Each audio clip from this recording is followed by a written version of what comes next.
চীন সম্প্রতি টেকনোলজির দুনিয়াতে এক নতুন উচ্চতা স্পর্শ করল তিয়ান 1504 কোয়ান্টাম কম্পিউটার তৈরির মাধ্যমে। তিয়ান 504 কোয়ান্টাম কম্পিউটারটি চীন তৈরি করেছে চীনের 3টি সংস্থার যৌথ সহযোগিতায়।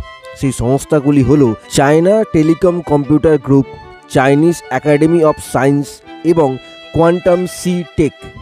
এই তিয়ান 504 কোয়ান্টাম কম্পিউটারটি তিয়ান কোয়ান্টাম কম্পিউটিং ক্লাউড প্ল্যাটফর্মের সাথে যুক্ত করা হয়েছে, যার ফলে গ্লোবালি সবাই এটিকে ইউজ করতে পারে।